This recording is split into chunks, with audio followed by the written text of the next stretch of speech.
Boston BERDO applies to existing buildings and effectively new buildings, because once a new building gets a certificate of occupancy, they essentially become a new building. It's for large commercial and large 2013. It requires a reporting of energy use and emissions. And BERDO 1.0 failed to produce the desired results, which was reduction in energy use and emissions. As a result of that, Boston passed a BERDO 2.0 ordinance in September of last year. BERDO 2.0 in Boston is the Building Emissions Reduction and Disclosure Ordinance. This ordinance covers the same buildings as under 1.0 plus and smaller buildings.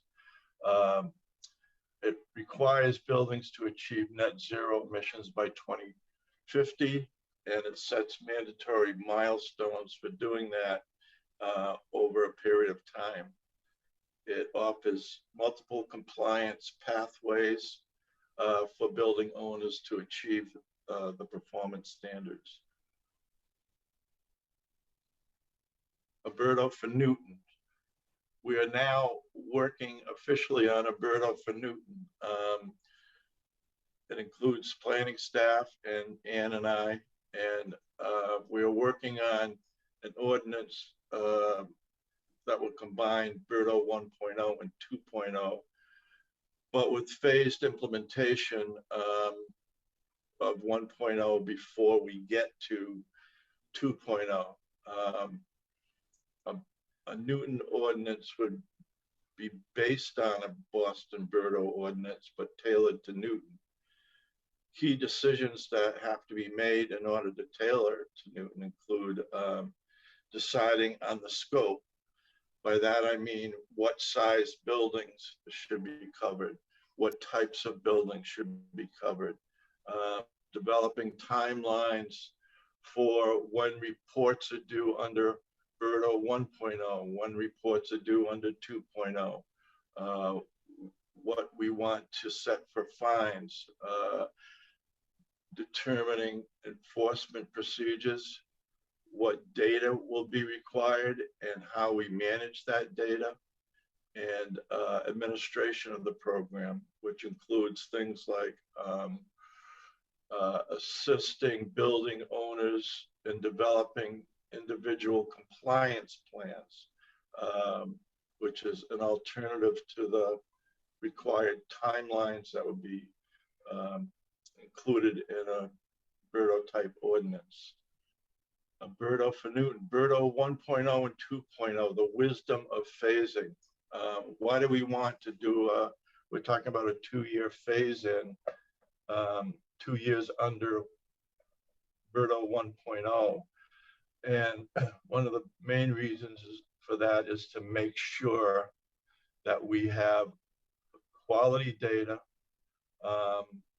so that by the time enforcement takes place, we know we're dealing with good data, and that building owners have learned to submit accurate data, and the city has learned to compile the data properly.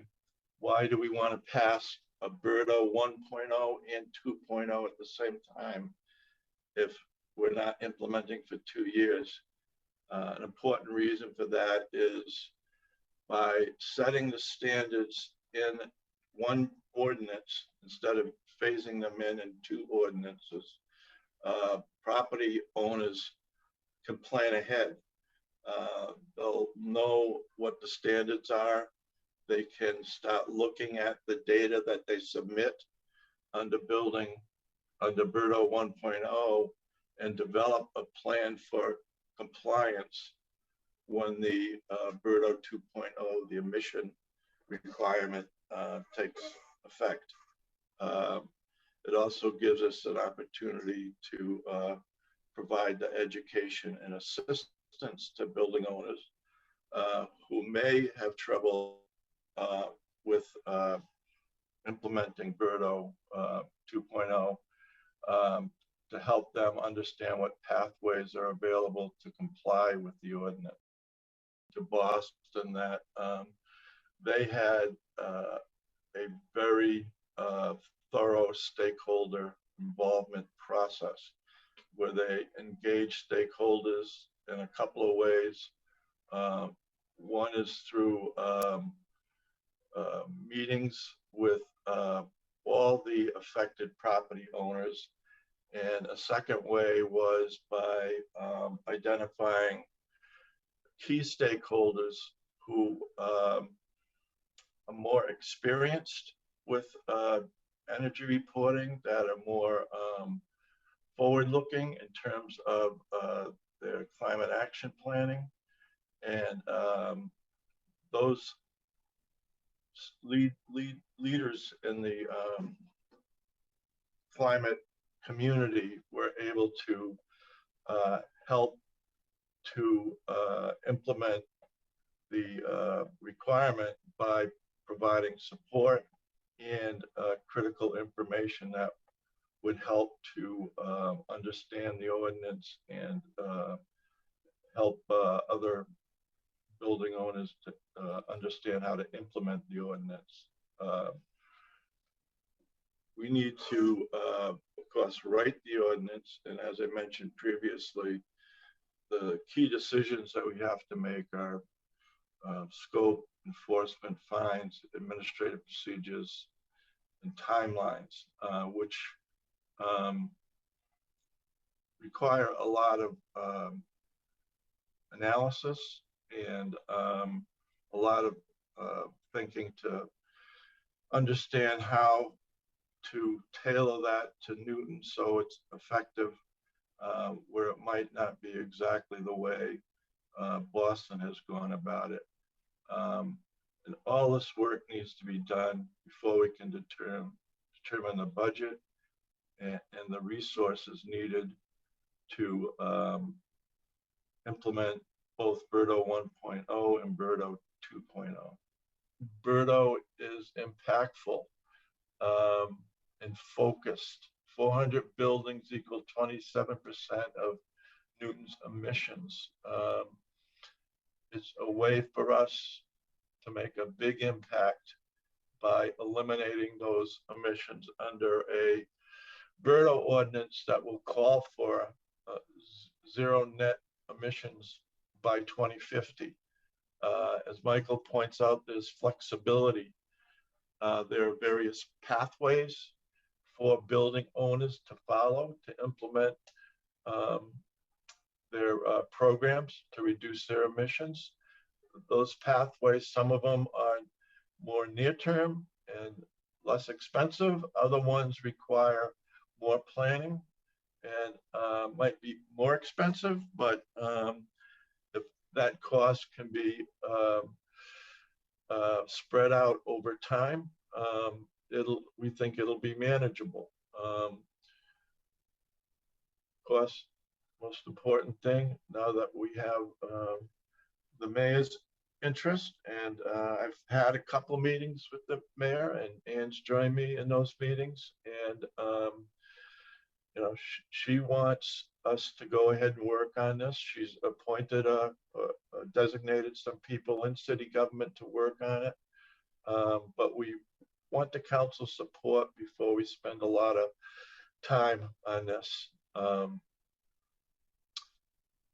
Engagement of stakeholders, we feel, is crucial in order to,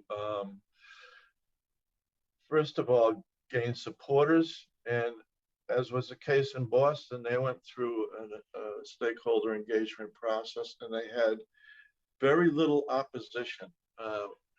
We'd like to try to get to that point in Newton by having a good engagement process for building owners and stakeholders. The phased approach is important for the reasons I mentioned before, which has a lot to do with making sure that both building owners in the city can basically practice submitting data, make sure that through that 2-year process of submitting energy data before emissions standards kick in, that everybody knows how to do it. Everybody knows how to do it accurately. Building owners know how to submit accurate